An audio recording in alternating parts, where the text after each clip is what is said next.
In this video, I'll explain the concept of units and limits commands. But before moving on to these commands, I'll teach you the various methods to input a command in AutoCAD. You're already familiar with the idea of a command. Suppose if I want to give the line command, I can do that by clicking on the line icon at the draw panel.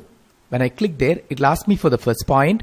I've clicked the first point. When I drag my mouse, I can see the length of that line as well as the inclination of the line segment with the x-axis.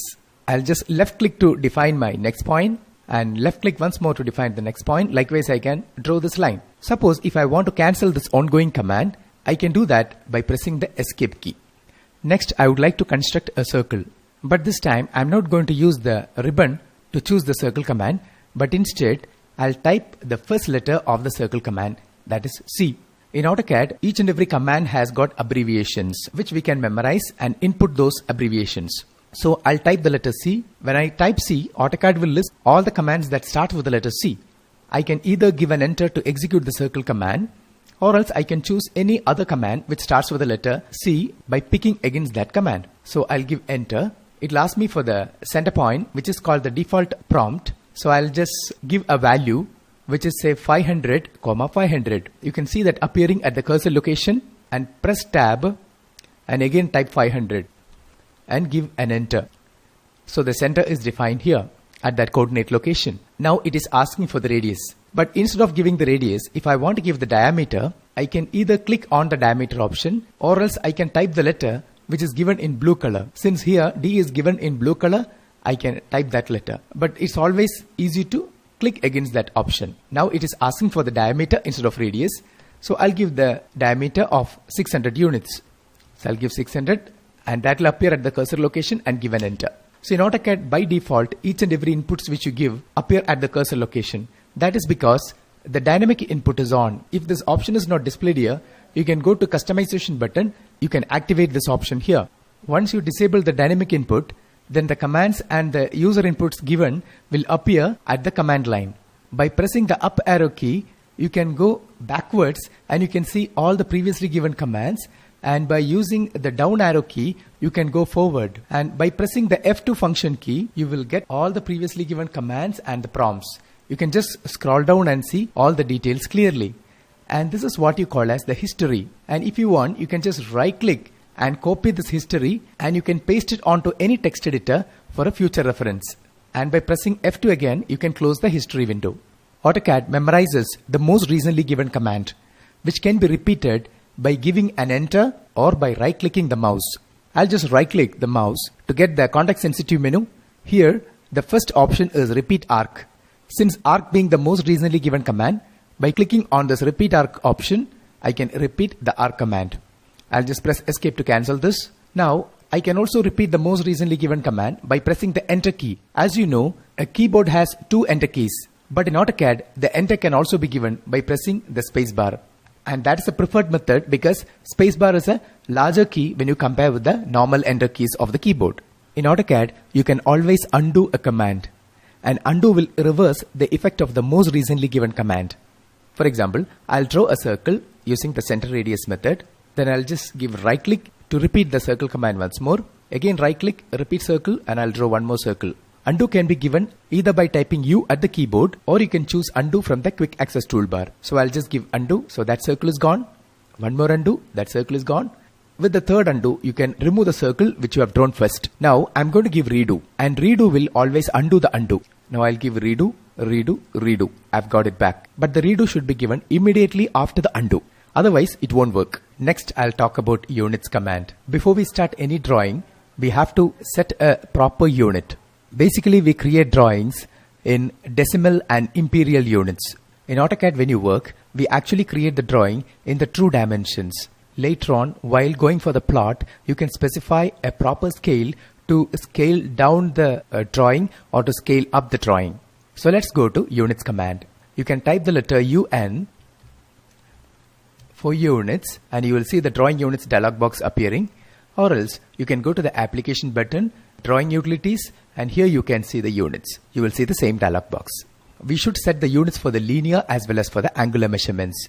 For the linear measurement, we have architectural, decimal, engineering, fractional and scientific. In architectural units, you can draw in feet and inches. It is represented like a fraction, and feet are represented using single quotation and the inches are represented using double quotation. And if you do not specify any symbol along with the number you enter, your values will be treated as inches. And next is decimal. In decimal, the values which you enter will be represented in a decimal form. The next option is engineering. In engineering, you can have only inches. Fractional is basically used by cabinet makers, and here it is represented in inches but in a fractional form, as you can see in the sample output. And if you go for scientific, your units will be represented in the 10 to the power of e form.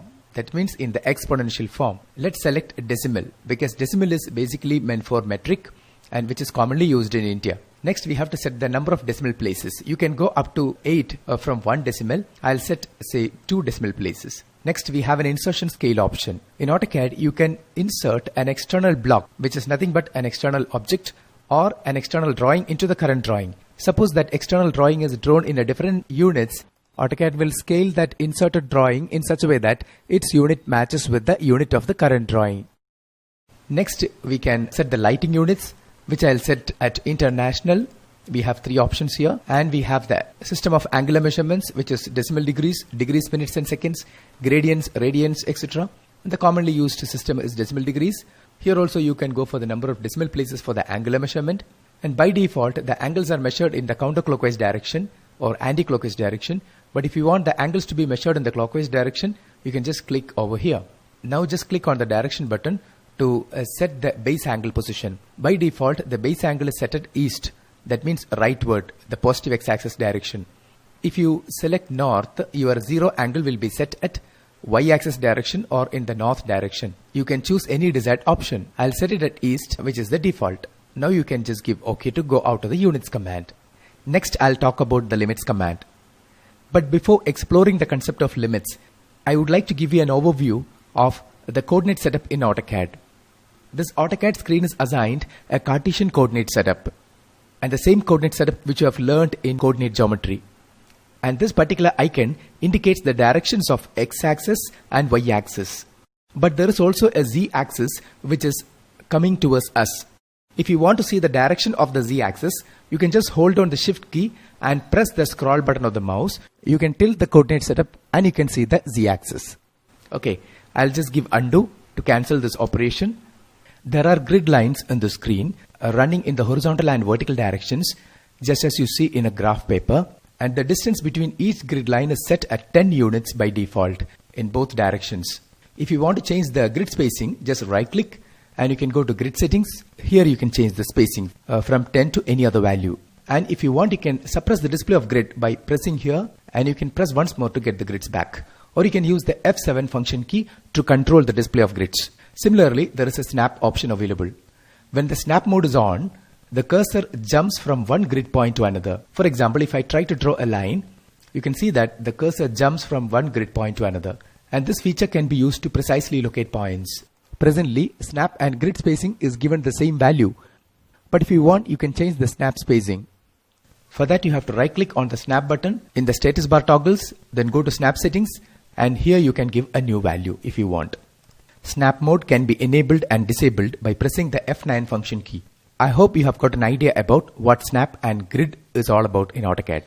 Now let's come back to the coordinate setup. Over here, we can see the first quadrant. Now I'm going to pan my screen. When I pan my screen, you can see that the origin is getting shifted. Now you can see the first quadrant here, second quadrant here, third and the fourth quadrant is also visible. So likewise, you can bring in all the 4 quadrants within the screen if required. Now I'll right click and exit. You know that AutoCAD screen is infinite in nature. It's just like our universe, and it starts from minus infinity and goes towards plus infinity in all directions. But as a user, you don't need the entire screen to work. But instead, you need just a rectangular area from the screen. For that, you have to set a limit to define this area. So setting limit is defined as a process of defining a rectangular area from an infinite screen to perform drafting or modeling. A rectangle can be defined conventionally by inputting length and width. Or you can define it by inputting 4 corner points. But do we actually give 4 corner points? No. In limits command, you actually define the lower left as well as the upper right corner. So how will you define the other two corners? The coordinates of the other two corners are calculated from the coordinates of the lower left as well as from the upper right corner. The coordinates of the upper left corner is obtained by extracting the x coordinate from the lower left and y coordinate from the upper right. Since the lower left and the upper left are along the same vertical line, the x coordinate of the lower left and the x coordinate of the upper left will be the same. Similarly, the coordinate of the lower right is obtained by extracting the x coordinate from the upper right and y coordinate from the lower left. So this is how all the coordinates of a rectangle is obtained. When you set the limits, AutoCAD will activate that area for the user so that the user can perform two-dimensional drafting or three-dimensional modeling in it. Now, after you set the limits, we have to zoom that area so that it will fill up the entire screen. So this is a very important step to be followed. So I'll go to zoom command. So type Z for zoom and you select the option all. When you click on the all option, the area which you have defined in the limits will fill up the entire screen. From this illustration, it is clear that the limit which you have defined will be center justified with respect to the screen. But you can always draw outside the limits if you want. If you do not give the zoom commands all option immediately after setting the limits, what happens is your limit may sometimes remain at a corner of the screen. Sometimes it may be lying outside the screen. In both the cases, the moment you give zoom all, it will fill up the entire screen and it will remain center justified within the screen. Now let's see some live examples of two-dimensional drafting so that you will get a better understanding on setting the limits. We will set a proper limit to draw this figure. When you go through the dimensions, you can see that there is no negative values in this figure. So you can keep the lower left corner at the origin at 0, 0. And how will you define the upper right corner? For that, you have to go through the figure and locate the maximum dimension. The maximum dimension is 100 units in this. So you have to define the upper right corner in such a way that its value is above the maximum dimension to be plotted. Since the maximum dimension is 100, you can give a value something like 125 or 150. So we will give the limits command to do this. I'll give limits. When I'm asked to give the lower left corner, I'll give 0, 0. And when I'm asked to give the upper right corner, I'll give 125, 125. Now I should give a zoom all. I'll give Z for zoom and A for all, or else you can just click on the all option. Now this screen can properly accommodate that drawing. Next, we will consider this example. In this figure, we have 5 circles and each circle at the corners has got center point located at each quadrants. Center point of this circle is at 35, 35, which is in the first quadrant, and this circle is in the second, and this is in the third, and this circle is in the fourth quadrant. How will you find out the coordinates for the lower left corner to set the limits? Here, the coordinate is minus 35, minus 35. That means you should give a value which is below minus 35 so that the circle will be within the screen. So we should add the radius along with this 35, which is 17.5. So 35 plus 17.5 is 52.5, which will be this particular point, and we should give a value which is again lower than 52.5 so that this circle will be well within the screen. So I'll give say minus 60 as the lower left, and the upper right should be obviously 60, 60. So likewise, by setting the lower left at minus and upper right at plus, you could bring all the 4 quadrants within the screen. So that is how the limit for this particular figure is set. So let's give limits command in AutoCAD to get these limits on the screen. So I'll give limits, and the lower left, when I'm asked, I'll give minus 60, minus 60. And the upper right, when I'm asked, I'll give 60, 60, followed by Z for zoom, and I'll type the letter A, or I'll click on all to get the limits on the screen. But obviously, all the 4 quadrants must be in the screen, but the origin still remains here. If you want to see the origin of the UCS icon exactly at the actual origin point, you can give a command called UCS icon. And you can select the origin option. Just click on the origin. Now the icon will sit exactly at the origin point. Now from this, it's clear that you have brought all the 4 quadrants within the screen. So from these 2 examples, I'm sure that you must have got an idea about the concept as well as the criteria to set the limits. Okay, so that's all about this tutorial. In the next tutorial, we will see how to create basic objects such as points, lines, circles, etc.